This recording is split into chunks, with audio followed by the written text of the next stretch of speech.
61페이지 시작합니다. 자, 61페이지 민주주의 원리부터 기본 원리 이제 마지막까지가 여러분 이제 사례형이나 기록형 시험에서도 상당히 중요한 이제 검토의 기준이 되죠.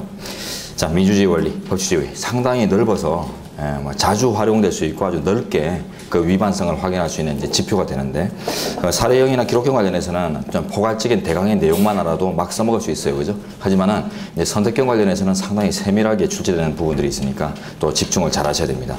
민주주의 원리의 의 보죠. 민주주의 원리란 민의에 따른 통치의 원리다. 이것만 뭐 제시하면 충분합니다. 민의에 따른 통치의 원리. 민의란 말은 이제 국민적 합의라는 말을 줄인 거죠. 국민적 합의에 따른 통치의 원리. 그래서 국민이 주권자니까 당연히 주인의 합의에 따라서 통치가 이루어질 될 것이다. 이런 이제 가장 기초적인 개념인데, 자, 시험 보십시오. 기본 원리의 연역을 먼저 볼게요.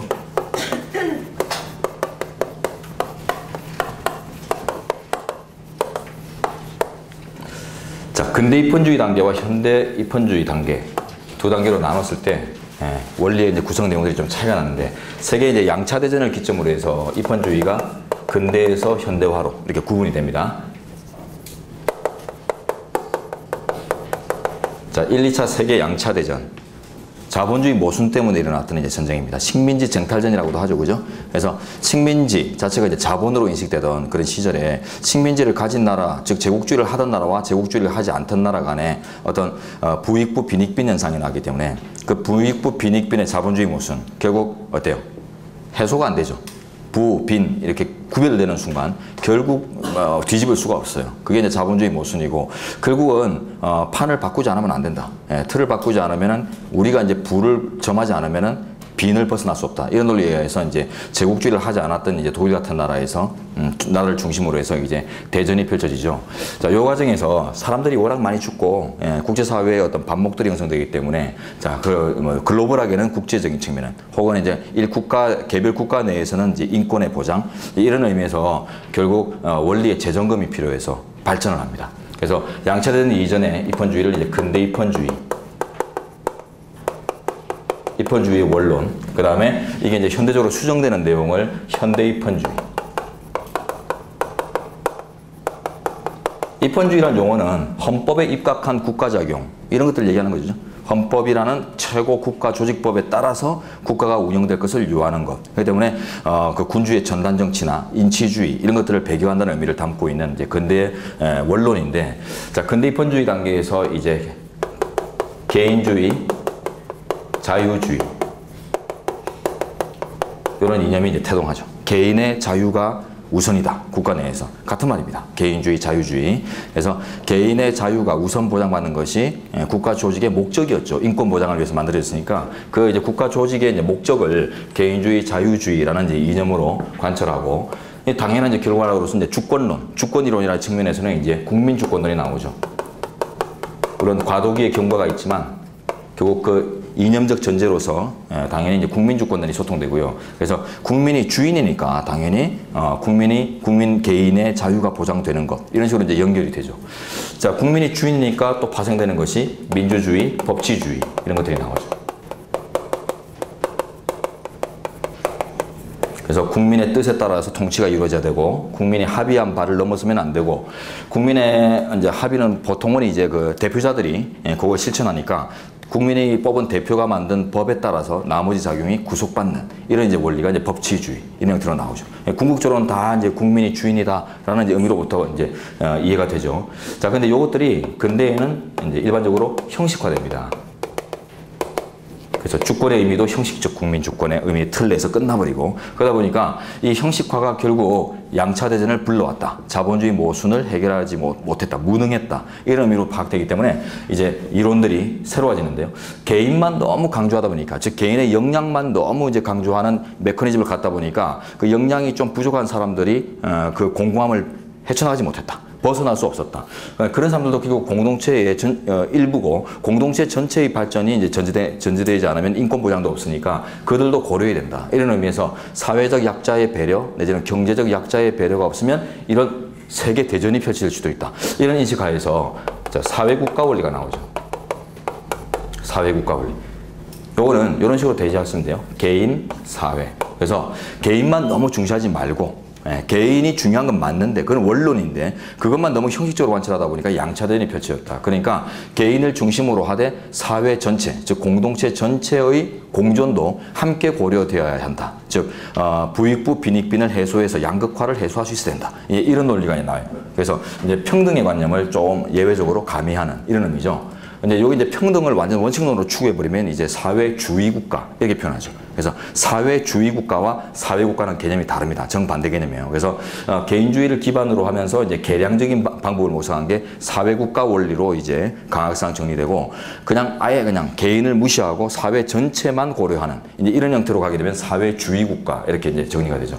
이 사회국가 원리는 이제 문화적인 측면에서는 또 문화국가 원리로 확장이 돼요.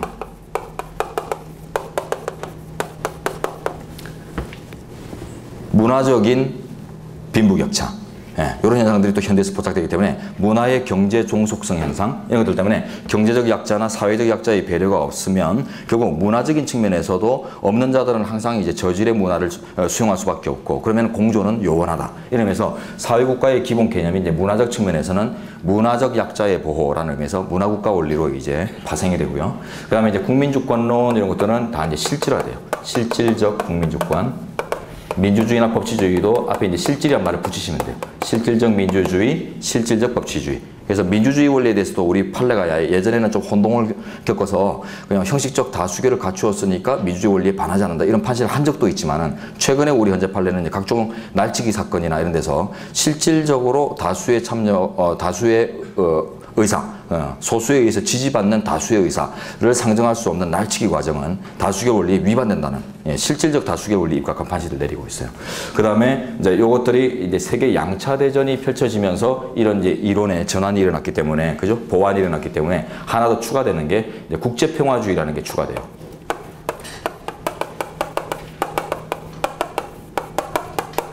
양차 대전의 반성. 네, 그래서 이제 우리 헌법 국민주권, 민주주의, 법치주의, 사회국가 원리, 국제평화주의 이걸로 이제 다 구성되는데 절반을 나눠서 이렇게 발전의 경과가 있고 국민주권 원리는 뭐 이런 틀에서 굳이 봐야 될 필요 없으니까 간단하게 이제 적극적으로 접근을 했고 이제 민주주의 원리부터는 이제 틀을 가지고 오셔야 됩니다.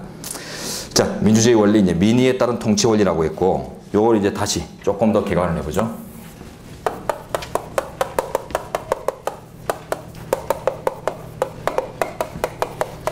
민의에 따른 통치의 원리. 자, 민의에 따른 통치의 원리 구성 내용은 크게 두 가지입니다. 국민, 민의에 따르기 때문에 국민의 참여 이런 것들이 당연히 전제되어 있어야겠죠. 그죠? 그래서 실질적인 국민 참여라는 의미에서 이제 참여의 원리. 국민의 참여가 보장될 것의 전제. 합의를 도출하기 위해서는 국민들이 참여를 해야죠. 합의 과정이. 그 다음에 이 합의 과정이 어떤 기준을 먼저 미리 딱 답을 정해놓고 그냥 형식만 갖추는 국민들의 참여를 형식적으로만 추구해서는 안 되겠죠. 그래서 그 실질화라는 의미에서 국민들의 의지가 어떠한 의지건 간에 그때그때 합의된 바에 따라서 다 수용될 수 있다. 이런 이제 관용성 내지는 포용성의 원리로서 다양성의 원리라는 게 이제 또 구성됩니다. 이 다양성 원리는 다른 말로 이제 상대주의라고도 하죠. 민주주의의 상대성.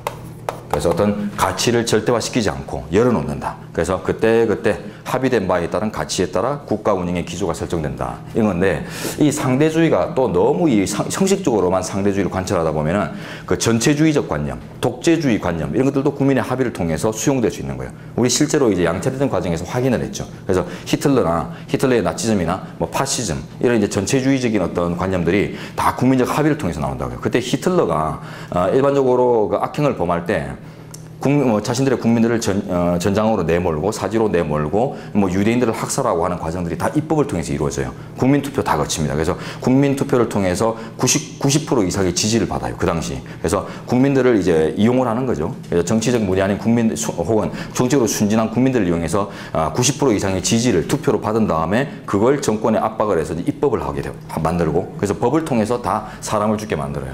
그러다 보니까 이 다양성을 너무 형식적으로만 절대적으로만 추구하다 보니까 결국 독재자가 나오고 전체주의가 나오고 그랬다. 그래서 결국은 요거에 대한 이제 반성이 이 상대주의를 형식화시키면 안 된다. 혹은 다른 말로 하면 너무 절대적으로 상대주의를 관찰해서는 안 된다. 그래서 상대적 상대주의 내지는 방어적 민주주의 관념으로 이제 전환되게 돼 있어요. 그래서 방어적 민주주의.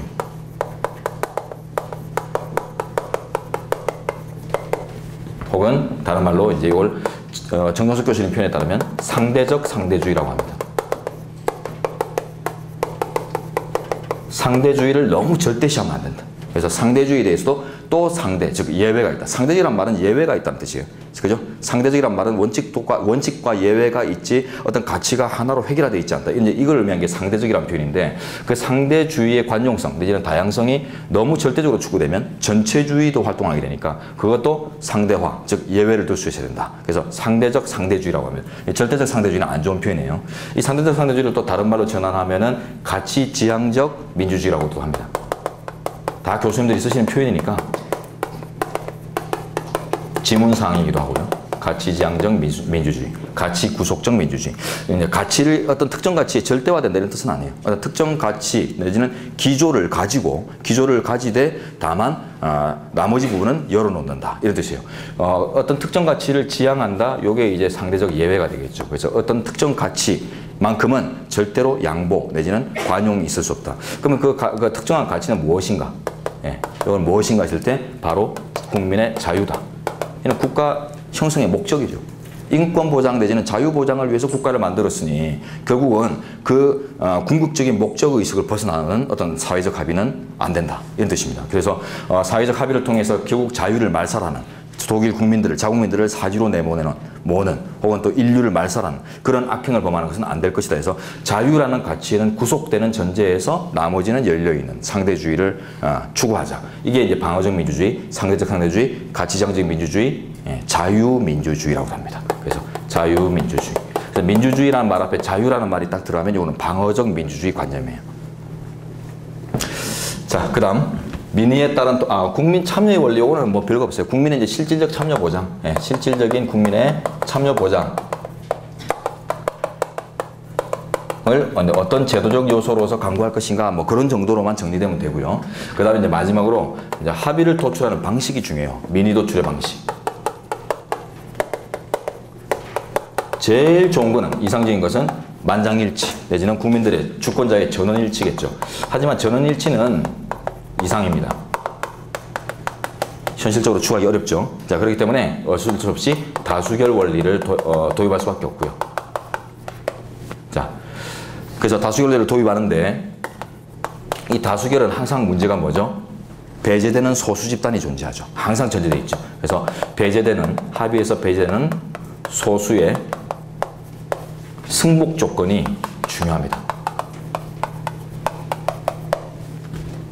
소수의 승복 조건. 그래서 지금은 다수의 의지에 따라 결정됐지만은 결국 나중에는 지금은 소수인 사람들이 나중에는 상대로 또 다수로 변할 수도 있다. 이런 이제 전제가 깔려 있을 때 전쟁 없이 반복 없이 합의가 관철될 수 있는 것이지. 여러분 중에 손을 들어서 의사를 확인했는데 그 중에 다수의 의지가 앞으로도 영원하다. 영원무가 돼버리면 소수로 분류된 집단이 가만히 있지 않을 것입니다. 그죠? 그럼 영원히 우리는 뜻을 못 세운다. 그러면 전쟁 펼쳐야 돼요.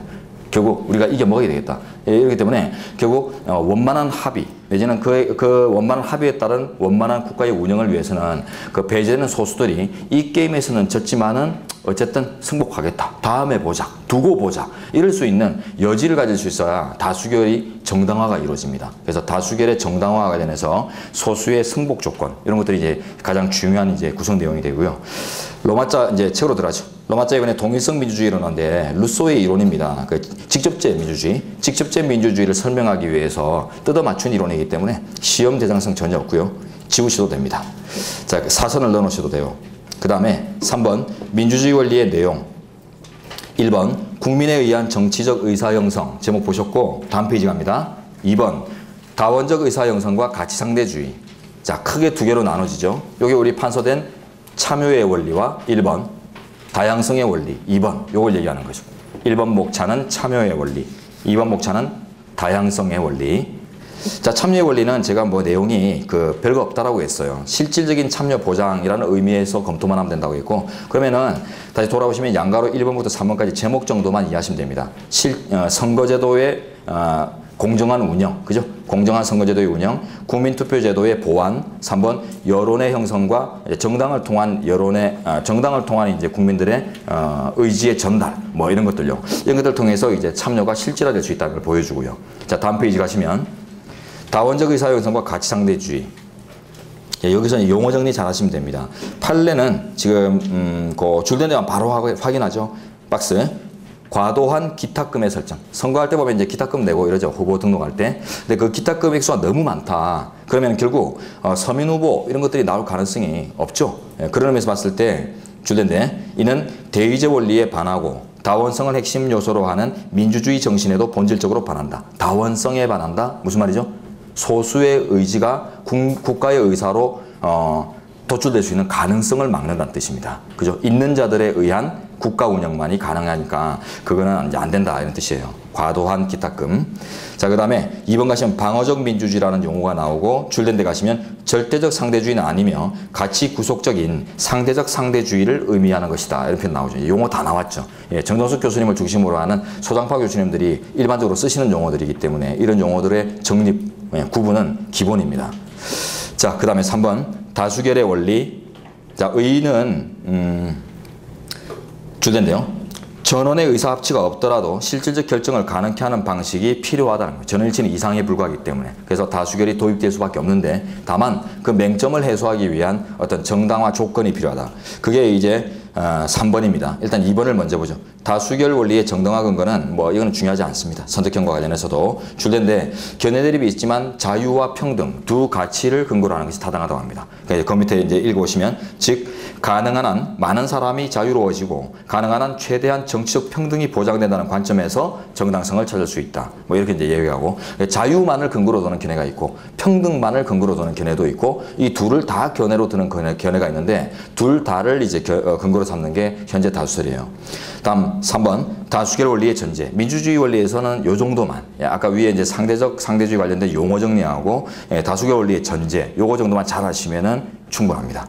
자, 줄된 데 위주로 읽어보죠. 1번부터 바로 읽고 동그라미 1번.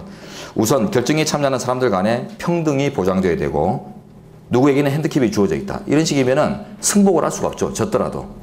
맞나요? 여러분이 지금 무슨 게임을 하는데 여러분한테는 핸디캡을 주고 저 상대방은 핸디캡이 전혀 없는 상태에서 결국 질 수밖에 없는 게임을 했다. 이러면 여러분들이 쿨하게 승복하지 않아요. 그죠? 요번 게임 그래. 어쨌든 승복한다. 이런 말들을 쓸 수가 없다고요. 그렇기 때문에 그 이제 정당화 조건으로서 당연히 평등성이 보장돼야 되고 두 번째, 다수의 교체 가능성이 전제된다. 아까 말씀드렸죠. 한번 소수로 결정되면 영원히 당신들은 소수입니다. 이러면은 소수가 안 되기 위해서 어쩔 수 없이 전쟁 펼쳐야 되고 싸움해야 돼요. 끝까지 싸워야 돼요. 끝까지 투쟁. 그죠? 그 다음에 3번 다양한 형태의 결정 가능성이 인정돼야 된다. 요거는 2번하고 거의 같은 맥락의 표현입니다. 그 다음 4번 상대적 대립관계 된다. 요건 이제 반대되는 용어를 설정하시면 아주 쉬운데요. 예, 극단적 대립관계에서는 이런 합의를 정당성 있는 합의를 도출하기 힘들고요. 물과 기름의 관계에서 도출할 수 없고 상대적인 대립관계, 즉 요번 사안에 대해서는 대립했지만은 또 다른 사안에서는 또 합의를 할 수도 있는 이런 이제 상대성을 전제로 했을 때 결국 승복 조건들이 갖춰진다는 뜻입니다. 소수의 쿨한 승복의 조건들이다 이렇게 생각하시고 막 외우려고 하지 마세요. 그냥 이해만 하시면 충분합니다. 외우는 것을 전제로 하는 문제는 출제되지 않습니다. 이쪽 영역은.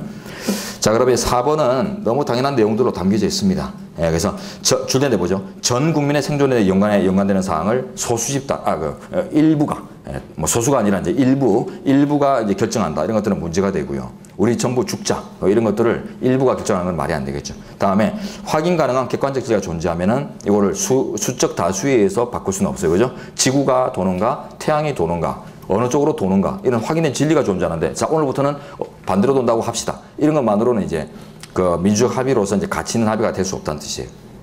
자, 그리고 고도의 전문 지식이 요구되는 사안이라면 전문가 집단에서 결정을 해야 되지 수적 다수만으로 결정하는 것은 무리다. 이런 의미 됩니다. 자, 이해만 하시면 돼요. 그 다음에 이제 법치국가 원리.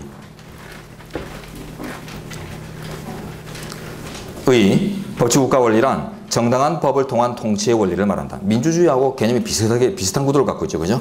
정당한 법을 통한 통치의 원리. 자, 정당한이란 말을 이제 괄호로 숨기면 형식적 법치주의까지도 설명할 수 있는 그냥 일반적인 의미가 되고 앞에 이제 정당한이라는 말이 들어가는 순간 실질적 법치주의를 얘기하는 것입니다. 정당한 내용의 법을 통한 통치의 원리. 자, 내려가시면 로마자 2번 법치국가 원리의 이론적 전개. 요 내용은 출제대 장성 없으니까요. 안에 내용들 적극적으로 안 보셔도 되는데 제가 찍어드린 것만 보시면 돼요. 자, 일단 도표로 바로 갑니다. 영미의 법의 지배의 원리, 미국의 적법 절차의 원리, 독일의 법치국가론 이렇게 나오는데 영미의 법의 지배 원리나 미국의 적법 절차의 원리 이런 것들은 나중에 신체의 자유 쪽으로 가면 적법 절차 원칙의 연역을 제가 설명할 때 포괄적으로 설명이 이루어져요. 그래서 그쪽으로 설명을 미루도록 하겠습니다. 예, 그래서 영국에서 적법 절차가 만들어지고 그게 미국에서 수입을 해서 헌법에 담고 이런 과정에서 지금 이제 원리들의 이제 태동을 쉽게 파악할 수 연역을 쉽게 파악할 수 있으니까 여기서 따로 보지 마시고 안에 내용은 더더구나 뭐 다이신이 뭐 이 사람들 막 외우는 거 절대 아닙니다. 넘어가시고 맨 마지막에 이제 독일의 법치국가론 나오는데요. 이 독일의 법치국가론은 독일에서 이제 정치학의 의미로서 접근하다 보니까 아주 적극적인 형태로 최초에 논의가 됐어요. 그래서 정치학의 의미에서 출발을 했다는 것이 이제 중요한데 그거 모르셔도 됩니다. 모르셔도 되고 원래 이제 그 법치주의는 민주주의 원리와는 다르게 비정치적 원리다 이런 식으로 이제 접근하는 게 일반적인 모습이죠. 근데 그 독일에서 그 최초의 그 몰이라는 사람, 폰 몰이라는 사람이 주장을 할 때는 이 정치학의 의미로 접근을 했어요. 그래서 국가론이라는 것 자체가 정치학입니다. 그러니까 아주 적극적인 정치 원리로서 얘기를 하다 보니까 애초에 적극적이고 실질적인 내용으로서 논리가 전개가 돼요. 이게 특이해요. 보통 대부분의 다른 나라들은 근대에는 형식적이다가 현대로 오는 과정에서 실질화되는, 좀 전에 이거 봤었죠. 근대에는 형식화되고 현대로 이행하는 과정에서 실질화되는 이런 이제 구도 틀에 있는데 독일만큼은 이상하게 애초부터 실질적인 이론으로 제시가 돼요. 그게 정치학의 분야에서 법치국가 이론이 이제 제시가 되다 보니까 그런 것들인데 몰라도 됩니다. 그래서 요것만 선택형 관련해서 조금 신경 쓰시면 돼요. 내용 들어가 보죠. 19세기 초 몰에 의해 개인의 자유 보호를 중심으로 하는 실질적 법치국가 사상으로 형성되었으나 나중에 이제 뭐 독일의 법실증주의나 뭐 히틀러의 그 전체주의 뭐 이런 것들을 이제 이런 것들이 이제 대두하는 과정에서 아주 형식화돼 버립니다. 형식화되었다가 현대로 이제 양차전이 끝나면서 현대로 넘어가는 과정에 다시 재차 실질화되고 이런 구도를 갖고 있어요. 그래서 일반적으로는 자 보세요. 일반적으로는 형식에서 실질이에요. 일반적인 국가는. 근데 독일만큼은 애초에 실질적으로 나왔다가 중간에 형식화됐다가 다시 실질화돼요. 요것만 잘 하시면 됩니다. 그래서 독일이 애초에 형식적인 논리에서 실질화되었다 이러면 오선지고요. 애초에 실질적인 원리였다가 형식화되었다가 다시 실질화됩니다. 자, 선택형 요소만 대비하시고 자, 그 다음 이제 법치국가 원리의 성격 나오는데 안 보셔도 돼요. 국가 권력의 제한 원리로만 보는 견해 이게 이제 가장 원론적인 겁니다. 법치주의는 국가 의사를 결정하는 그 자체 문제는 아니거든요. 민주주의는 어때요? 국민의 합의된 바에 따라서 국가의 운영 방침을 정하는 이런 정치 형성적인 원리로 만들어진 거지만 법치주의는 대표인 국회의원이 만든 법에 따라서만 다른 행위작용이 이루어져야 된다. 이런 의미에 다른 국가작용들을 제약하는 의미, 이런 제한의 의미로 출발했었거든요. 그러니까 그 원론적 의미를 이제 강조하는 견해가 1번이고 2번은 이제는 거기서 끝나지 않고 현대화되는 과정에서 그 내용이 실제화했단 말이에요. 정당한 법을 통해서 통치돼야 된다. 이런 의미에서 그 법의 형성, 정치 형성, 법의 내용을 형성하는 정치 형성의 과정조차도 정당해야 될 것. 이런 것들이 추구되고 있고 그 넓은 의미로는 다 기본권의 적극적 실현이다. 적극적인 실현이라는 의미에서 이 민주주의나 법치주의 원리가 설명되기 때문에 결국 기본권 실현이라는 공통의 이제 목표의식에서 비추어 본다면 소극적인 원리로 그냥 치부될 것이 아니라 적극적인 기본권의 실현 원리로서 적극적이고 실질적인 내용의 원리로서 발전적인 내용을 담을 수 있다. 이렇게 보는 것이 이제 현대의 모습입니다. 그래서 2번. 국가의 구성 원리로까지 보는 게네. 형성, 구성이란 말은 이제 형성이라는 뜻이에요. 적극적인 형성의 원리의 의미까지 이제 내포하게 되었다. 이렇게 보는 견해가 현재의 다수설입니다. 그래서 법치주의 원리의 실질화하고 관련되어 있다 생각하시고 그냥 편안하게 넘겨버리시면 돼요. 다음 4번 현행헌법과 법치국가의 원리. 요거는 이제 제목 정도는 이해하셔야 됩니다. 자, 1. 법치국가의 실질적인 혹은 내용적인 요소는 당연히 기본권 보장입니다. 국민의 자유 보장을 위해서 국가 권력이 함부로 남용되지 않도록 그래서 국민이 뽑은 대표가 설정한 의지에 다른 작용이 복속되도록 하는 것이 다 자유 보장을 위한 것들이죠. 그 다음 2번 법치국가의 제도적 요소. 법치국가가 이제 운영되기 위해서는 제도적 방편이 꼭 마련되는데 그게 바로 권력분립 제도입니다. 권력분립 제도. 제목만 이해하시면 안에 내용은 안 보셔도 돼요. 자, 법치국가라는 실천을 위해서 너무 당연한 겁니다. 법을 만드는 자와 법을 만드는 어떤 권력과 그에 복속되는 권력 이런 것들이 당연히 관념상 나눠져야 되죠. 그게 뭐예요? 법을 만드는 입법권과 그 나머지 그걸 구체화시키고 뭐 그 복속된 상태에서 구체화시키고 집행하는 기구가 나눠져야 된다. 이 말이 결국은 이제 권력 분립이라는 뜻이죠. 그래서 결국 법을 만드는 어떤 권력과 그 외의 권력으로 나누어지는 관념. 그게 바로 법치국가이기 때문에 법을 통한 통치작용. 맞죠? 법을 통한 통치작용. 그러다 보니까 법을 만드는 권력과 그에 복속되는 통치작용이 구분되잖아요. 그러니까 당연히 권력 분립 제도가 제도적 요소로서 필요하다. 이런 뜻이 이제 나오고. 그 다음 3번 법치국가의 형식적 요소. 법치국가란 말을 아주 형식적인, 즉 외형적인 구도로만 딱 접근하면 바로 떨어지는 말이 있어요. 그게 바로 안에 들어가면 줄텐데요.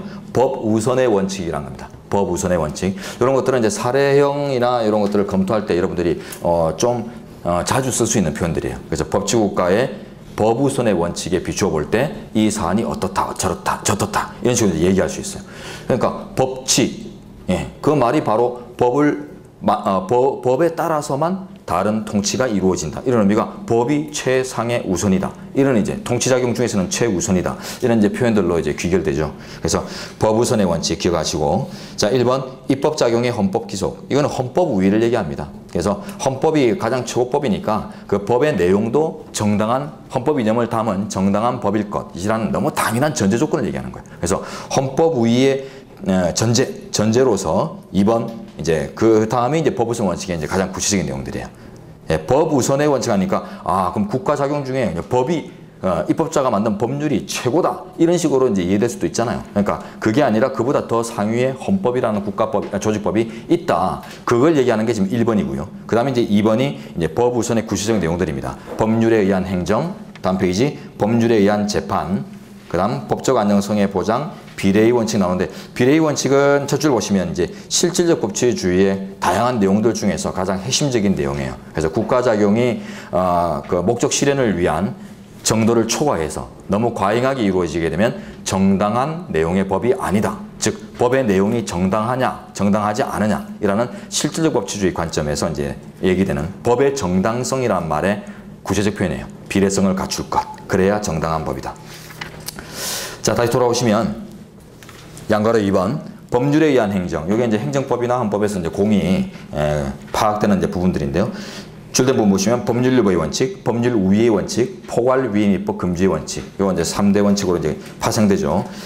법률유보의 원칙 정도를 이제 지금 여기서 보시면 되고요. 나머지 이제 구체적 내용들은 뒤에 진행하다 보면은 이제 더 구체적으로 논하는 부분들이 있어요. 대통령의 이제 행정입법권 이런 파트로 가면은 이제 좀 더 구체적으로 이제 요 법률에 의한 행정을 논하니까 지금 요 파트에서 이제 보실 것들은 이제 법률유보의 원칙의 이제 의미, 내포 정도를 보시면 되는데요. 셋째 줄.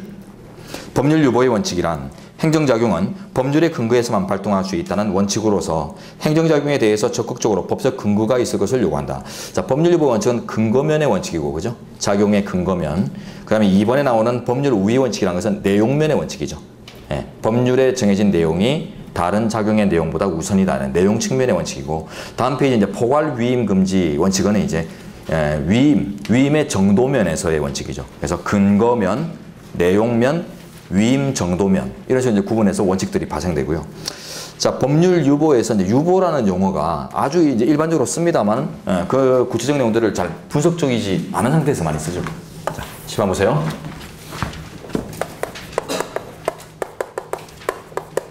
법치주의 원칙 할 때도 뭐 법률 유보 원칙 이런 것들이 나오고 나중에 뒤에 가면 이제 기본권 제한의 한계 논의할 때 37조 2항 우리 헌법의 37조 2항 국가안전보장 질서유지 공공무리를 위해서 뭐 국민의 기본권을 법률로서 제한할 수 있다는 그 조항을 얘기할 때도 일반적 법률 유보 조항 하면서 법률 유보라는 표현을 또 그때 가면 또 써요. 그래서 다양하게 추구될 수 있는데 그 유보의 의미가 이제 열려 있는 것이기 때문에 그렇죠. 자, 이게 한자가 어떻게 되죠? 머무를 유자에 보존할 보자 이렇게 구성되죠.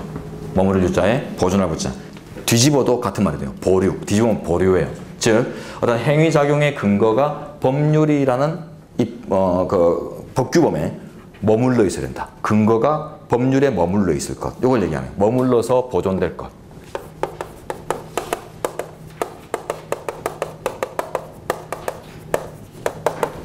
기본권 제한의 근거가 법률에 머물러서 보존되고 있을 것. 그래야 합헌. 이런 식으로 이제 얘기하는 것들이 이제 유보라는 표현들이죠. 자, 그래서 이제 기초 개념 살폈고요. 자, 1번으로 이제 올라갑니다. 법률유보의 원칙이란 이제 의는 받고 두 줄 뒤에 보세요.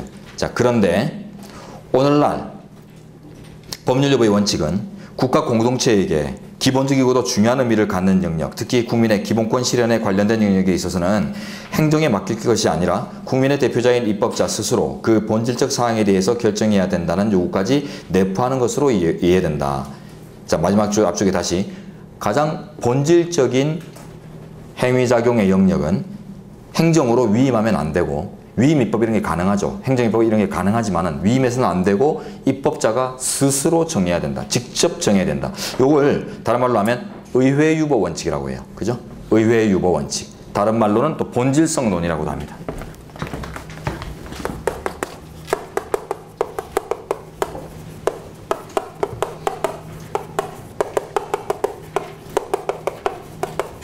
자, 이를 이제 내포하게 되었다는 뜻이에요. 법률유보의 원칙이 현대화되는 과정에서 국민의 기본권 실현에 직접 관련되는 작용 등 아주 본질적인 국가작용과 관련해서는 이거는 위임을 하면 안 되고 입법자가 직접 정할 것을 요청하는 그런 이제 본질성론 내지는 의회유보 원칙. 다 같은 말이죠. 가장 본질적인 작용의 영역은 의회에게 머물러서 보존되고 있다. 의회가 직접 정해야 된다. 이 말이죠. 그래서 요거는 위임을 하는 순간 위헌으로 평가를 받는 영역들이 있어요. 그걸 이제 판례로 볼 것입니다. 다음 페이지 가보죠.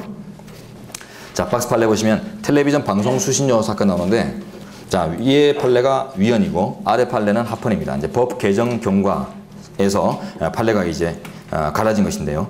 자, 위에 판례 봅니다. 텔레비전 방송 수신료를 형식적 의미의 법률로 정하지 않고 방송공사의 이사회 및 공보처 장관의 승인을 통해 결정하도록 규정한 방송공사법이 법률유보 원칙에 위반되는지. 자, 그렇다면 이제 텔레비전 방송 수신료 금액 결정이 국가작용이 아주 근본적이고 본질적인 사항인가 아닌가에 따라서 위임이 위험이 가능한가 불가능한가 이런 이제 기로가 이제 설정되겠는데요. 자, 요거는 좀 외우셔야 돼요. 둘째 줄 주제인데 수신료의 금액 따옴표합니다. 수신료의 금액 돈 문제죠. 돈 문제는 아주 엄격하게 접근하는 태도를 취하고 있어요. 일반적으로 조세 자체도 엄격하게 규율하죠. 조세도 엄격하게 규율하지만 조세 이외의 어떤 부담금이나 다른 어떤 부가금이나 이런 것들은 더더구나 엄격하게 접근합니다. 조세가 이제 국가를 운영자금을 마련하는 가장 일반적인 모습이고 그 외에는 예외적인 것이기 때문에 그래서 이런 것들을 아주 엄격해요. 그러다 보니까 결론이 이미 나왔죠. 가장 본질적인 규율사항이다. 이런 결론과 관련해서. 그런데 그렇다면 이제 의회가 직접 금액 설정의 기준이나 구체화를 마련해야 되는데 이걸 공사 측에 장관 측에게 바로 위임을 완전히 이제 일임을 했기 때문에 의회 유보 원칙에 반한다라는 결론이 바로 나올 거예요. 그래서 전체적으로 읽어봅니다. 줄 수신료의 금액은 외우셔야 돼요. 본질상이라고 외우셔야 되고 수신료 납부 의무자의 범위, 수신료의 징수 절차와 함께 수신료 부과 징수에 있어 가장 본질적인 요소이다. 그런데 이 법 조항은 국회의 결정 내지 관여를 전혀 배제한 채 공사에 일임하고 있는 바 맨 마지막 줄인데요. 이 법 조항은 법률유보 원칙, 구체적으로는 의회유보 원칙에 위반되는 것이다. 그래서 위헌 나왔고, 그러나 이제 수신료 제도 자체가 바로 위헌이다 이렇게 볼 수는 없는 거죠, 그죠? 그 방송의 실질화나 방송의 이제 광고 종속성 이런 것들을 이제 타파하기 위해서는 어느 정도 실질적인 수신료가 필요할 것입니다. 자, 그래서 뭐 요즘 방송 보면은 TV 보면은 뭐 공영방송의 뭐 실질화를 위해서 수신료를 실질화하겠습니다 이런 것들 많이 나오죠, 그죠? 네. 그래서 광고에 광고 수입에 종속되는 이런 것들을 막기 위해서는 수신료 설정이 이제 필요하기 때문에 단순 위헌이 아니라 헌법 불합치, 즉 제도 자체는 괜찮아, 제도의 근간은 괜찮으나 그 구성 내용에 무리가 있으니 고쳐라. 이런 의미의 이제 위헌 확인식의 결정, 변형 결정이 나오게 됩니다. 자, 그러고 나서 이제 법이 개정됐어요. 자, 개정된 법에 대해서 다시 한번 위헌이 문제되는데 아래 판례입니다. 자, 사건 개요. 수신료의 금액은 이사회가 심의 의결한 후 여전히 이사회가 공사 측에서 의결하네요. 하지만 다음 방송위원회를 거쳐서 국회 승인을 얻어서 확정된다. 국회 승인 줄긋죠. 결국 어때요? 전국적으로 궁극적으로 국회가 결정하도록 되어 있죠. 그렇기 때문에 이거는 이제 의회유보 원칙의 관념, 본질성 이론의 관념을 벗어나지 않는다. 뭐 물론 법률이라는 그 형식에 의해서 추구돼야 된다 이런 뜻은 아닙니다. 입법자가 직접 결정하라 이런 의미니까 입법자의 직접 결정이 전제되어 있으면 되지 그 형식 자체는 중요하지 않아요. 그래서 법률의 형식으로 뭐 결정되지 않더라도 국회의 관여가 있기만 하면 되게 돼 있어요. 자, 그렇다면 이제 줄된 데 확인하죠. 국회의 승인을 얻도록 규정되어 있는 바 그 자체 합헌입니다. 맨 마지막 줄 법률유보 원칙 구체적으로 얘기하면 의회 유보 원칙에 위반되지 않는다. 네, 판례 2개 상당히 중요한 판례고 출제 가능성이 아주 높아서 1순위 이제 법치주의 파트에서 이제 법률유보 관련해서는 1순위 판례예요. 자, 그다음 3번은 뭐 제목 정도 그 다음에 됐습니다. 그 다음 4번으로 그 밑에 체계정당성의 원리 나오고요. 관련해서 이제 밑에 왼쪽에 보면 기출도 다양하죠. 기출 나중에 이제 개인적으로 확인하시고 자, 체계정당성의 원리 명의신탁을 증여세 이외의 조세 회피 방법으로 이용하는 경우에도 증여로 의제해서 증여세를 부과하는 것이 체계정당성에 위배되어 위헌인지 다시 올라갑니다. 명의신탁을 증여세 이외의 조세 회피 방법으로 이용했다. 즉 양도소득세나 취득세나 이런 이제 항목들의 탈세를 위해서 명의신탁을 이제 차명신탁을 했다는 거죠. 자, 그러면 어쨌든 결국은 이제 탈세 의도가 있기 때문에 당연히 규제 대상이어야 되면 맞습니다. 그러나 우리 법은 증여세 조항을 이제 확장시키는 조항들이 많이 있어요. 세법에 가면. 그래서 증여세의 이제 확장 규정을 통해서 이 경우에도 증여세라는 항목을 통해서 이제 탈세를 규제한다는 거예요. 그러니까 그 실질적인 측면은 떠나서 어쨌든 이제 탈세를 한 자에 대해서 세금을 추징한다는 의미 자체는 좋은데 양도소득세를 회피하려고 했으면 양도소득세를 의지하면 되고 취득세를 회피하려고 한 사안이라면 취득세를 부과하면 될 텐데 왜 모든 경우에 다 증여세냐. 그래서 항목이 형식적으로 맞지 않는 것이 결국 위헌, 즉 체계에 정합하지 않아서 위헌이 아니겠는가. 이런 이제 논리가 나오는데요. 자, 우리 현재는 체계정당성 원리라는 이제 법치주의에서 파생되는 원리를 아주 이제 정밀하게 파악을 했고 이 엄청 중요한 이제 판시사항입니다. 자, 들어가시면 체계정당성의 원리라는 것은 규범상호 간의 구조와 내용 등이 모순됨이 없이 체계와 균형을 유지하도록 입법자를 기속하는 헌법적 원리라고 볼 수 있다. 법적 안정성이다. 이런 측면에서부터 출발하겠죠. 그죠? 법치주의의 법적 안정. 그래서 법의 내용이 형식이 이렇게 정확하게 들어맞지 않으면 국민들이 예측 가능성을 확보하기 힘들어요. 그렇기 때문에 이런 이제 안정성의 요소에서 이제 당연히 법치주의부터 도출된다고 합니다. 그래서 내려가시면 이는 규범의 명확성, 예측 가능성 및 규범에 대한 신뢰와 법적 안정성, 법적 안정성 정도만 캐치하시면 되겠죠.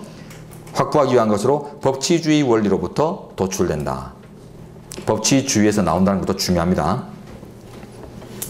자, 일반적으로 일정한 공권력 작용이 체계정당성에 위반된다고 해서 곧 위헌이 되는 것은 아니다. 이게 엄청 중요해요.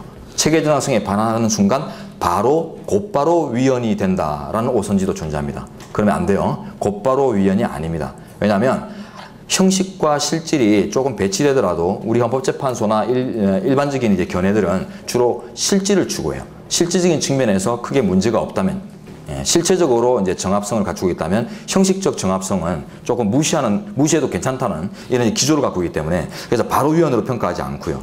좀 더 정치한 논의는 진행하도록 하겠습니다. 자, 그 다음에 내려가시면 줄된데 세 줄 내려가 보세요.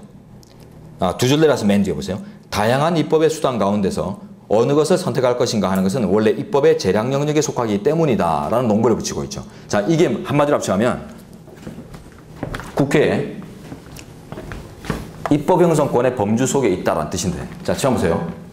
헌법 제40조에서 근거하는 입법 형성권의 구체적 내용들을 몇 개 파악하실 필요가 있습니다. 판례 정리를 위해서나 여러분 이제 사례형 기록형 검토를 위해서. 자, 헌법 제40조에 가면 입법권은 국회에 속한다라는 규정이 있어요.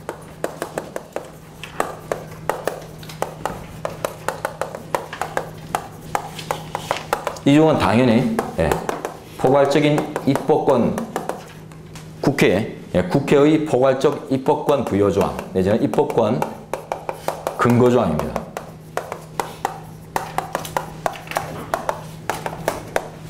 자, 국가의 입법 사항의 권한은 포괄적으로 국회가 가진다, 입법부가 가진다 이렇게 했죠. 근데 너무 포괄적인 내용으로 구성되어 있으니까 결국 이제 그 구체적인 이제 그런 재량권이 어떤 것인가 이런 것들은 이제 개별 판례를 통해서 확인되는데, 자, 요 포괄성을 개별 케이스 바이 케이스로 우리 현재가 이제 확인하고 있는 것들이 있는데요. 그 몇 가지는 좀 외워주셔야 돼요. 판례 정리. 자, 첫째, 입법 형식의 선택권.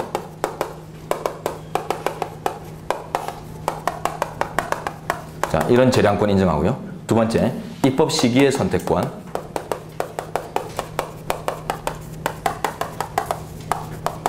네, 이런 것들을 인정해 오고 있는데 이 두 가지 정도는 무조건 숙지를 좀 요합니다.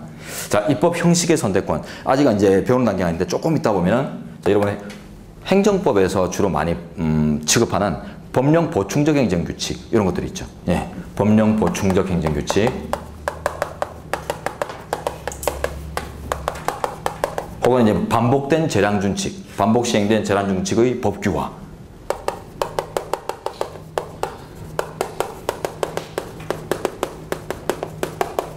예, 이런 것들의 실질적 법규성을 인정하는 판례에서 나오고 있어요. 그래서 입법 형식 내지는 요건 이제 체계 정당성의 원리라는 지금 해당 판례와 관련해서 보면은 요거 성통해요. 체계 형성의 선택권. 같은 말이에요. 입법 형식의 선택권, 체계 형성의 선택권. 자, 그래서 법규적인 사항이라면 법규로 분류될 수 있는 그런 내용의 어떤 법규범이라면 규칙 같은 이제 내규로 위임하는 것보다는 법규 명령으로 정형화되어 있는 어떤 행위 형식으로 위임하는 게 타당하겠죠. 그게 체계에 맞고 형식에 맞겠죠. 하지만은 그렇지 않더라도 실질을 우선시해서 법규처럼 취급하면서 적법한 행위작용으로 유효한 행위작용으로 인식하는 것들이 나와요. 판례를 통해서. 그 근거가 바로 40조에 기반을 두는 입법 형식 내지는 체계 형성의 선택권, 재량권을 인정하기 때문입니다.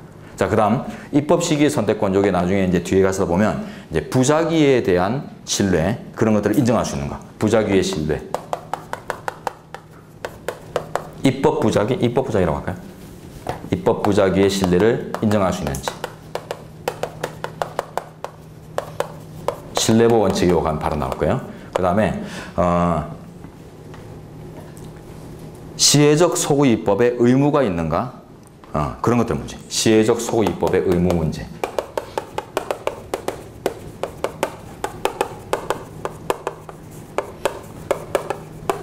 예, 이런 논의로 이제 나오게 돼 있어요. 나중에 이제 뒤에 가서 하나씩 확인하시면서 이제 그 답은 개별적으로 이제 그때 가서 확정하도록 하고 이제 이런 논의들하고 이런 논의들하고 연결돼 있다. 논의라고 하죠. 논의. 예, 논의와 연결되는 지점들. 자, 그래서 이제 체계 정당성의 원리를 이제 저 큰 패키지 하에서 이제 한번 바라봤고요. 패키지로 인식하셔야지 쉬워집니다. 예, 다양한 요소들을 모아가지고 하나로 이제 정리하다 보면 비교 대상을 가지고 정리하면 정리도 쉬워지고 또 학습이 포괄적으로 이루어지는데 낱개로 자꾸 접근을 하다 보면 방만해 보이죠. 헌법이 너무 방만하다. 예, 방만하지 않은 측면들이 충분히 있습니다. 자, 다시 들어가시면 그러다 보니 자, 체계 정당성의 원리라는 것이 체계가 정합하면 가장 좋겠죠. 하지만 정합하지 않더라도 형식적 체계가 정합하지 않더라도 입법 형식의 선택권, 형식의 어떤 추구의 선택권이 있기 때문에 그 자체 바로 위헌으로 얘기할 수는 없다는 거예요. 그래서 결국 재량권의 일탈 남용을 다시 논해봐야 돼요. 재량권을 일탈한 것인지. 자, 그래서 이제 들어갑니다. 줄된데 아래 5째 줄. 그래서 입법의 재량이 있는 영역이기 때문에 입법 형식의 선택권이 있기 때문에 곧바로 위헌이 되는 것이 아니라 줄된데요. 입법의 재량이 현저히 한계를 일탈한 것이 아닌 한 위헌의 문제는 생기지 않는다. 즉 위헌으로 평가하기 위해서는 입법 재량의 한계를 일탈했는가. 즉 재량 통제론의 관점에서 재량권의 일탈 남용을 다시 논해봐야 된다는 뜻이에요. 그래서 재량을 일탈했을 때 위헌이 되는 것이고 그렇지 않으면 합헌이다. 이런 뜻으로 나옵니다. 자, 근데 요 이제 이 사안은 맨 마지막 줄요. 체계 부중합으로 인한 위헌의 문제는 발생하지 않는 사안이다라고 해서 이제 합헌적으로 처리를 해버리죠. 왜냐하면 간단합니다. 예, 형식은 정합하지 않은 측면이 있지만 부가의 실질은 탈세의 실질에 부합했거든요. 부가의 실질은 실질 부합이라고 써놓으세요. 맨 마지막 줄 근처에 부가의 실질 부합.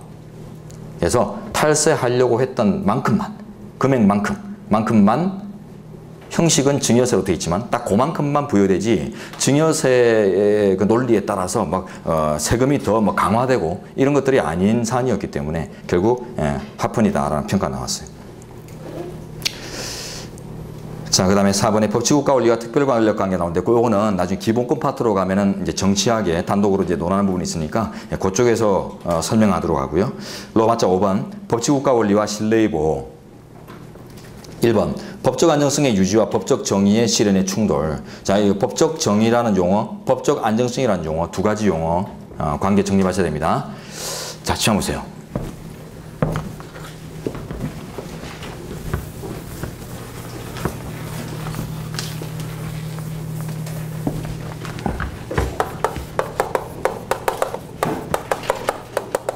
법적 안정과 법적 정의는 이제 다 같이 법치주의의 이제 가치 체계인데요.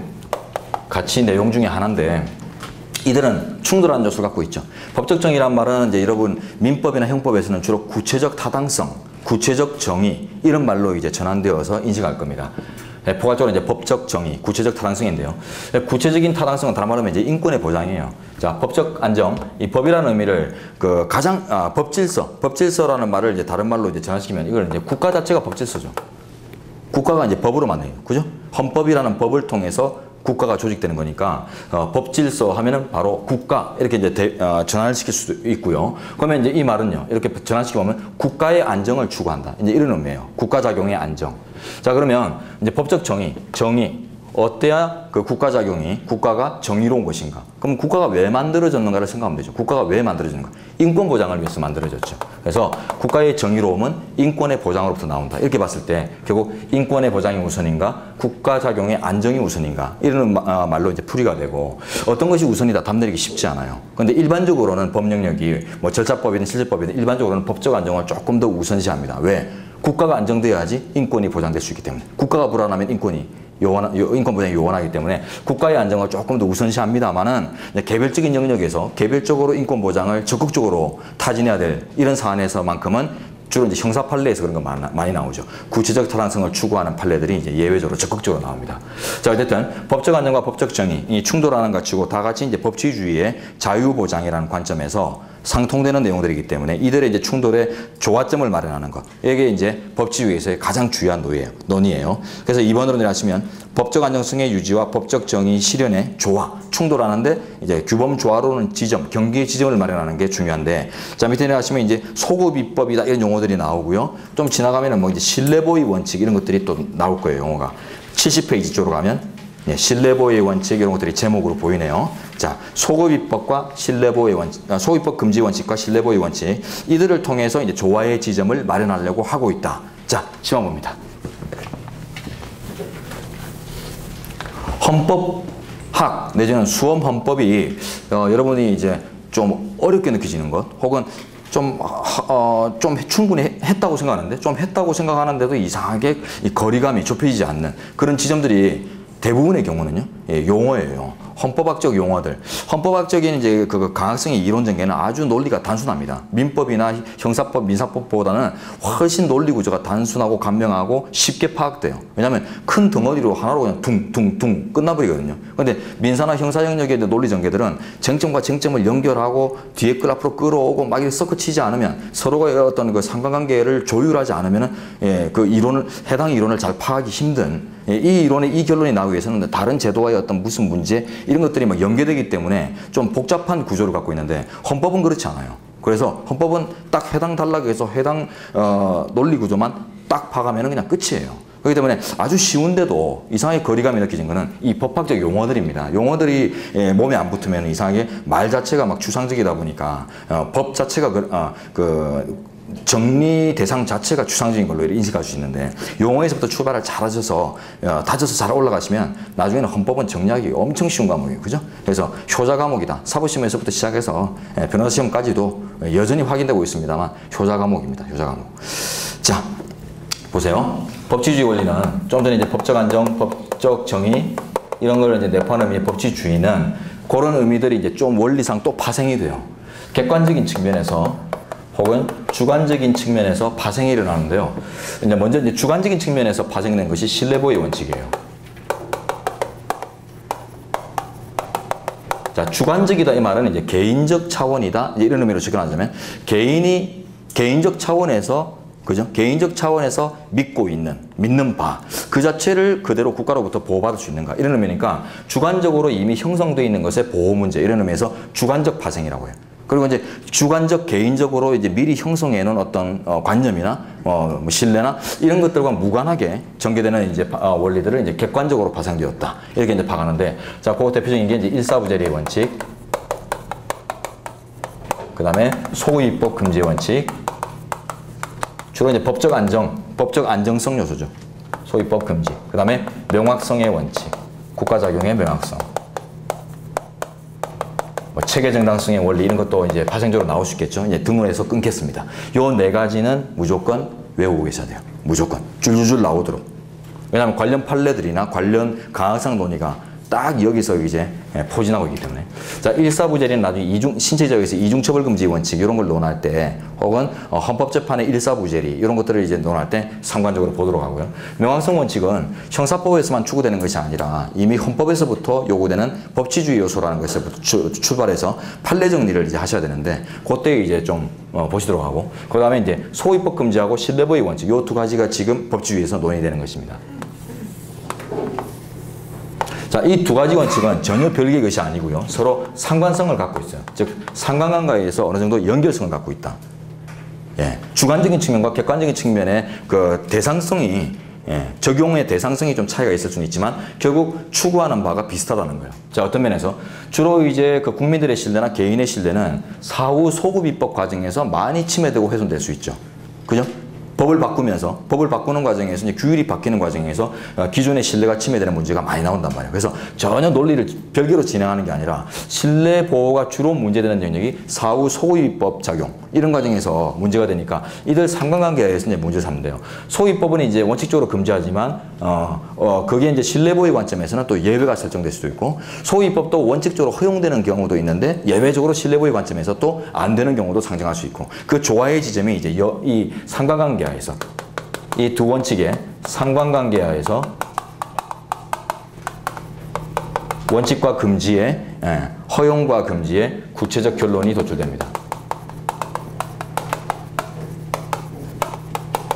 자, 그러면 이제 보겠는데요. 소급입법의 의미를 신뢰보호의 관점에서 일단 유형을 먼저 분류할 수 있어요. 신뢰보호의 관점에서. 자, 그래서 진정소입법과 부진정소입법으로 소위법의 유형을 구분하는데요.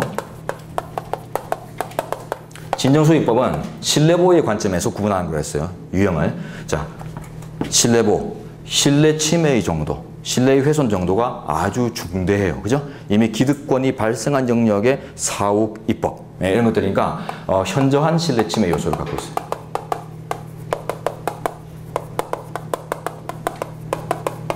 그러나 이제 부진정소위법은 그 개념 자체가 발전 과도상에 이미 뭐 기득권이 확보된 영역이 아니라 발전 과도상에 혹은 진행 과도에서의 사후 소위법의 유형을 얘기하다 보니까 단순한 신뢰 침해를 전제하고 있어요. 그래서 신뢰 침해의 정도가 현저한가 단순한가에 따라서 진정과 부진정을 이제 구분하는데요. 유형을. 그러니까 이제 상관관계에서 유형이 나오죠. 자, 이제 원칙과 금지의 의미도 이런 이제 신뢰 보호의 관점에서 나옵니다. 진정소위법은 신뢰 침해 요소가 현저하기 때문에 원칙 금지예요. 원칙적 금지. 그러나 국가의 발전을 위해서, 국가의 발전을 혹은 국가의 운영을 위해서는 어느 정도 필요한 경우들도 상정할 수 있다는 의미에서 예외적 허용이요. 이것도 국가고시 기출문장입니다. 예외가 허용될 수 없다. 이러면 틀려요. 진정소위법에는 예외가 있을 수 없다. 오선지. 자, 그 다음에 부진정은 이제 바뀌죠. 신뢰 침해 정도가 단순한 정도에 불과하기 때문에 수인한도, 국민의 일반적인 수인한도라는 의미가 이제 형성될 수 있고, 그래서 원칙적 허용이에요. 공익을 위해 사이익이 원칙적으로 후퇴할 수 있다. 이런 관점이지만 예외적으로 개별 사안에 따라서, 케이스에 따라서는 그 신뢰 보호가 강도 높게 이루어져야 되는 그런 이제 케이스 영역들이 있을 수 있어요. 그래서 그런 영역에서는 그 신뢰 보호의 관점에서 예외적으로 금지되는 영역들이 발견되고, 자, 원칙적으로 금지되고 이런 원칙론들은 별로 중요하지 않고요. 그건 일반이니까 아주 예외적으로 이제 금지될 수 있는 것, 그러니까 예외적 허용의 의미, 그 다음에 예외적 금지의 의미, 요게 이제 중요하죠. 예외를 설정하는 부분들이 이제 정리의 대상으로 중요하죠. 자, 이 예외적 허용은 주로 이제 공익이 절실하거나, 공익이 아주 절실한 경우거나, 혹은 반대로 사익의 보호 강도가 아주 경미하거나 미비한 경우, 이런 경우에는 국가 발전을 위해서 예외가 설정될 수 있다고 해요. 그 다음에 부진정 소위법에서 예외적으로 금지되는 경우는 신뢰 보호의 관점이에요.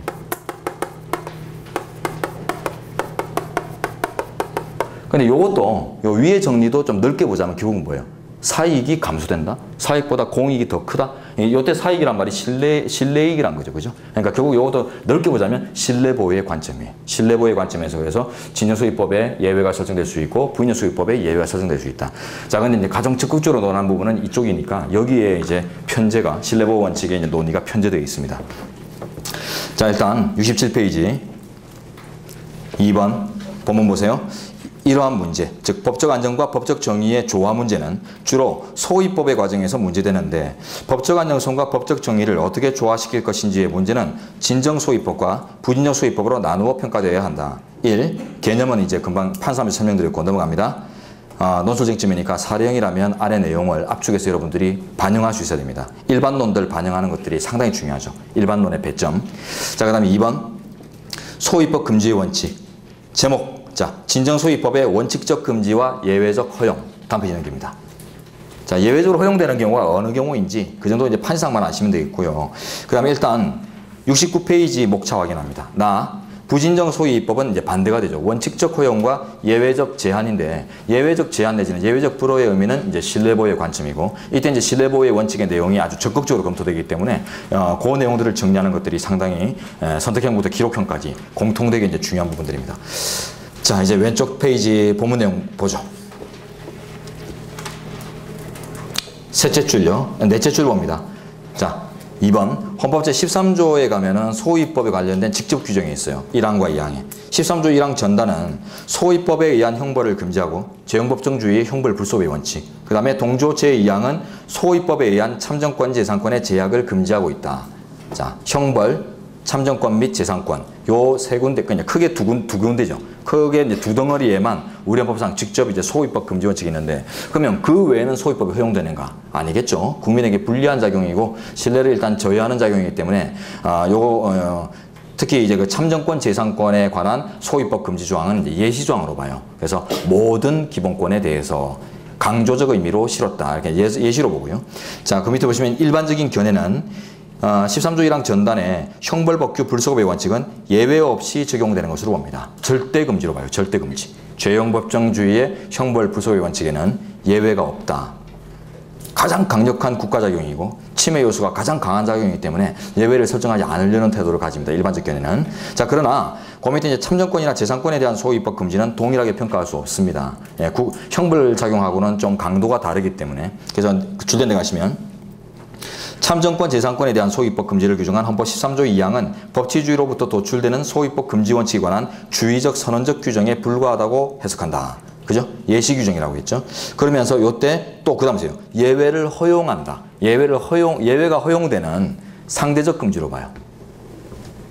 자, 근데 이제 요렇게 보는 게 타당합니다. 이제 판례는 넘어가시고 생각건대 검토론을 하시면 생각건대 소위법을 절대적으로 금지할 당위성이나 필요성이 인정되는 형벌과는 달리 참정권 재산권에 대해서는 그러한 당위성이 인정되지 않으므로 절대 금지의 당위성이 설정될 필요가 없다는 거죠. 침해의 강도가 다르기 때문에. 자, 그러므로 법치국가 원리의 일반론으로서 진정소위법에 관한 원칙적 금지와 예외적 허용의 기준에 따른 검토를 다시 요한다고 할 것이다. 그래서 참정권이나 재산권 등에 관해서 소위법이 있다고 해서 바로 위헌, 무조건 금지 이런 의미로 접근한 게 아니라 예외가 있을 수 있다는 의미에서 예외 검토를 꼭 해야 된다 이런 뜻이에요. 그래서 여러분 이제 사례풀이를 할 때도 요대로 사례풀이 하셔야 돼요. 그래서 형사법규와 관련해서 소위법이 문제된다면 바로 위헌 이런 식으로 이제 논리를 전개해서 위헌으로 평가해 주시면 되는데 기타 이제 참정권 재산권 등 기타 영역에서의 이제 소위법 문제는 원칙적 금지와 예외적 허용의 관점에서 이 예외 사안이 아닌지를 검토를 잘 하시면서 위헌과 합헌의 답을 달리 하셔야 돼요. 그죠? 구분하셔야 되고. 그죠? 자, 3번. 소위법 금지 원칙은 국민의 이익을 보호하고 국민에게 예측 가능성을 부여하기 위한 것이기 때문에 국민에게 유리한 내용의 시혜적 소위법에 있어서는 그것이 일방에게는 수익적이지만 타방에게는 불이익이 되는 경우가 아닌 이상 소위법 금지 원칙이 적용되지 않는다. 이건 애초에 적용이 없는 거예요. 뭐 적용은 되는데 예외가 있느냐 이런 뜻이 아니라 애초에 적용이 안 되는 영역, 적용 배제의 영역, 즉 유리한 신법의 소급력. 이건 이미 형법에서 동일한 내용을 검토하고 있죠. 죄형법정주의 할 때 형벌 불소의 원칙 딱 들어가면 유리한 신법의 소급은 허용된다. 이런 이제 판례들을 여러분들이 확인할 수 있어요. 그게 이미 헌법학에서부터 이미 정리되어 나오는 결론이라는 거. 그래서 소위법을 금지시키는 것은 국민에게 불리해서 불리하기 때문에 국민의 기본권 보장을 위한 원리의 내용으로 채택되기 어렵다는 의미에서 부정되는 것이지 국민에게 유리한 것이라면 막을 이유가 없다 이런 뜻입니다. 자, 근데 요게 이제 결국 가능성은 이제 인정되는데요. 시혜적 소고 입법을 무조건 해야 되는가? 즉 어떤 법 개정이 아주 좋은 내용으로 시혜적으로 개선되었을 때 반드시 과거에 소급을 시켜줘야 되는가? 그게 입법자의 의무인가? 이거는 이제 별개 논의입니다. 가능성과 의무성은 달라요.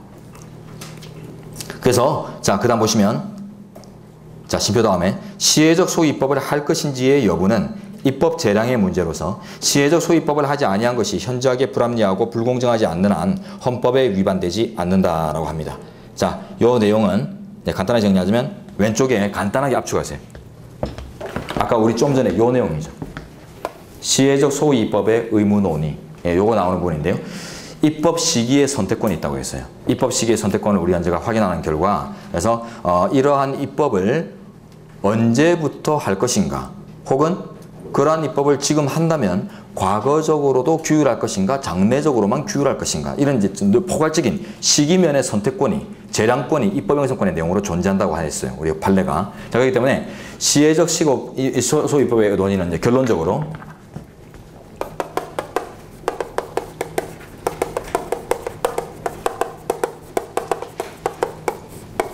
가능성 내지는 허용성은 열려 있습니다. 우리가 지금 금방 봤던 문장이죠. 가능하다. 유리한 신법은 소급될 수 있다. 그러나 이게 이제 입법자의 반드시 의무인가 했을 때 그거는 아니에요.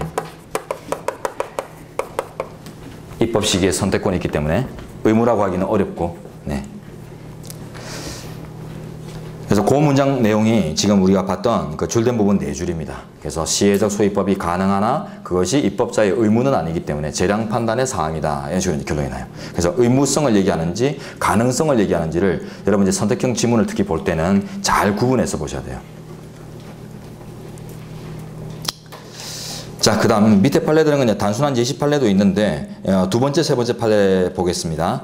두 번째 박스 판례는 이제 진정소입법에도 예외가 허용될 수 있다는 판례인데 그때는 이제 또 안에 보시면 동그라미 1번, 2번에서 두 개를 제시했어요. 포괄적으로 크게 제시했어요. 그래서 사이익이 미미한 경우나 공익이 반대로 절실한 경우 이럴 때는 국가의 발전적 운영을 위해서 진정소입법도 허용될 수 있다고 했고 마지막에 이제 세 번째 판례가 자, 동그라미가 보면 4개까지 나오죠. 1, 2, 3, 4. 요게 위에 두 가지 요소를 좀 더 구체적으로 설치한 내용이에요. 그래서 맨 마지막 판례만 여러분들이 인식하시면 됩니다. 두 번째 판례 몰라도 되고요. 자, 마지막 판례 들어가시면 진정소입법이 허용되는 예외적 경우로는 자, 일반적으로 국민이 소입법을 예상할 수 있었거나 동그라미 치세요. 예상할 수 있었다의 2번 법적 상태가 불확실하고 혼란스럽거나 하여 보호할 만한 신뢰 이익이 경미한 경우, 신뢰 이익이 작은 경우죠. 신뢰할 때 신 동그라미 하세요. 3번 소입법에 의한 당사자의 손실이 없거나 아주 경미한 경우, 손실이 없다 할 때 그 손에다가 동그라미. 4번 그리고 신뢰보호 요청에 우선하는 심히 중대한 공익상의 사유가 소입법을 정당화하는 경우, 이제 공익이 절실한 경우 이런 표현이죠. 자, 공익상의 사유할 때 공 동그라미. 그래서 신, 예, 공, 손 이렇게 외웁니다. 신예는 선배들한테 공손해야 된다. 이런 의미에서. 자, 이걸 왜 두 문자 치느냐면 선택형 대비로서는 선택형 기출도 뭐 국가고시 중에 보면 있어요. 이 중에 이질적인 요소 하나 살짝 집어넣어가지고 오선지 만드는 경우도 있는데 선택형보다는 여러분 사례형이나 기록형 제시할 때 이거 써야 됩니다. 진정소입법 사안들 사례들 꽤 있거든요. 그러면 그때 예외 사안인지 아닌지 만약에 예외 사안으로 평가드리겠다 한다면은 이 예외에 관련된 판시사항을 써주셔야 돼요. 신예공손 요소를 여러분의 표현으로 써야 된단 말이에요. 그래서 이 4가지 요소를 키워드를 중심으로 써나갈 수 있기 위해서 외워놔야 돼요. 자, 그 다음 오른쪽 첫 번째 판례는 뭐 지금 보지 말고요. 뒤로 넘기도록 합니다. 넘기고 두 번째 판례는 이제 안에 줄된 부분 법리화기만 하시면 돼요. 그 판례들은 보면요. 그 사건 숙지형으로 출제되는 판례들이 있고 그 다음에 이제 법리 숙지형으로 출제되는 판례가 있고 종합형 판례가 있어요.